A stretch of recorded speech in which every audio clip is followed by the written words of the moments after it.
A língua portuguesa foi reformada, mas você pode ter as mudanças na ponta da língua. Nos ditongos abertos EI e OI das palavras paroxítonas, aquelas com acento tônico na penúltima sílaba, perderam o acento. Por exemplo, jiboia virou jiboia.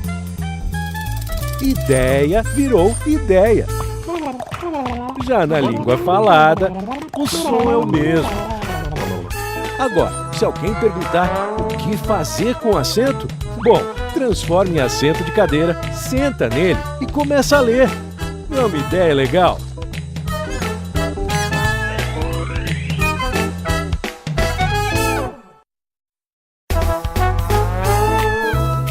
A língua portuguesa foi reformada, mas você pode ter as mudanças na ponta da língua. Não precisa ter medo, não trema, nem trema tem mais.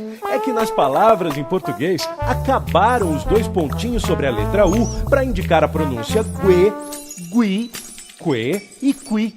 Por exemplo, a palavra aguenta não precisa mais aguentar o sinal em cima dela. Tranquila ficou mais tranquila, sem os tais dois pontinhos. Já na língua falada, o som é o mesmo. Agora, sabe o que a gente faz com os tremas que sobraram? Transforma em confetes pro carnaval.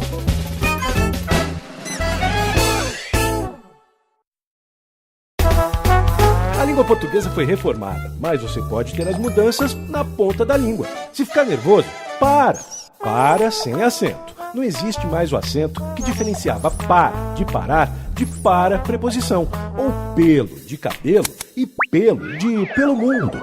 Já os verbos ter e vir continuam como antes.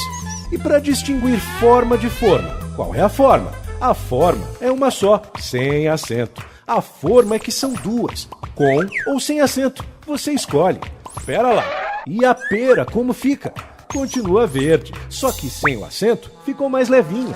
Ótimo para quem está de dieta.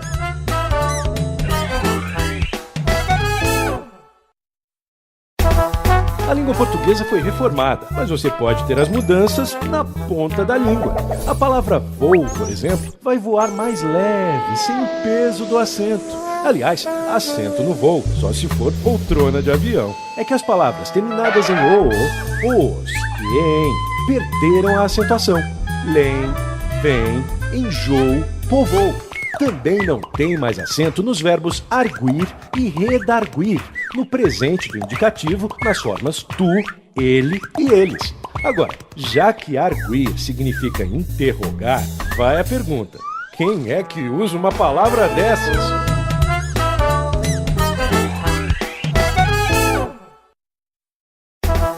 A língua portuguesa foi reformada, mas você pode ter as mudanças na ponta da língua. O I e o U tônicos, por exemplo, não têm mais o acento quando estão depois de um ditongo em palavras paroxítonas, aquelas em que a penúltima sílaba é a mais forte. Soltando a língua, a palavra feiura ficou mais bonita, sem o traço em cima. Agora, o acento continua se o I ou o U, no singular ou plural, estiverem no fim da palavra oxítona. Piauí e Tuiuiu. Ui, o que quer dizer isso? Uma ave branca.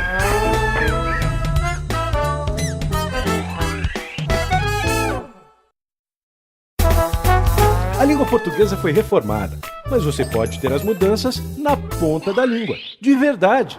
Da próxima vez que colocar uma erva doce ou uma pimenta do reino na boca, saiba que elas vêm acompanhadas de hífen. Isso mesmo, o sinal é usado nos compostos que indicam plantas e animais. Onça pintada, peixe-boi e mico-leão dourado. Nesses casos, pelo menos o hífen não está em extinção.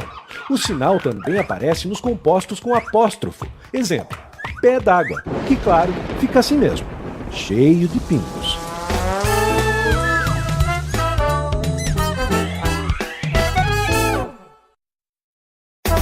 A língua portuguesa foi reformada, mas você pode ter as mudanças na ponta da língua. Para não errar no bate-boca, comece escrevendo a palavra com hífen. É que as palavras compostas sem elementos de ligação recebem o sinal.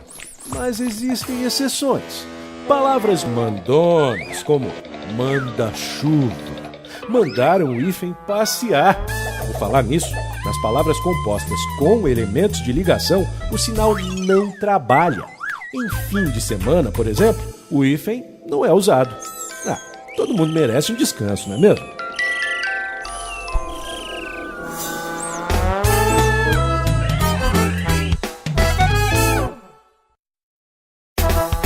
A língua portuguesa foi reformada, mas todo brasileiro pode ter as mudanças na ponta da língua.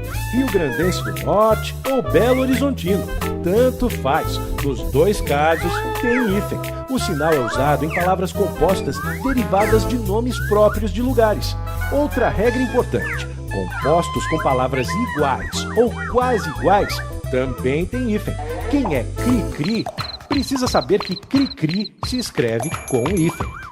Assim como zigue-zague, blá blá blá e tic-tac. Tic-tac? Isso lembra que o nosso tempo está acabando. Adeus!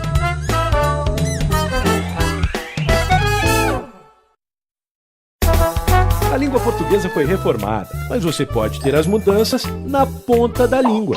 Não se usa hífen depois da palavra não. Fácil, não? Se tem não, não usa. Exemplo: acordo de não agressão. Agora, para evitar qualquer mal entendido, só se usa hífen depois de mal, quando a palavra seguinte começa com vogal ou com as consoantes H e L. Ou seja, você só fica mal-humorado se esquecer o hífen. O sinal também deve ser usado para separar palavras com nome de cidades. Ponte Rio-Niterói. Nesse caso, a ponte entre elas é o próprio hífen.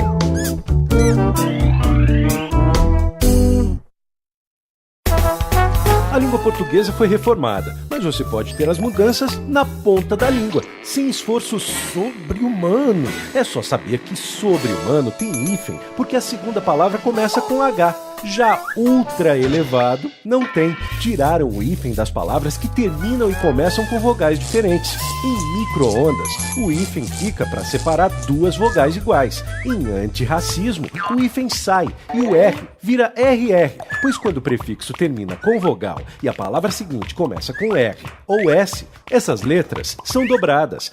Agora, bom mesmo é dobrar os esforços a favor do antirracismo.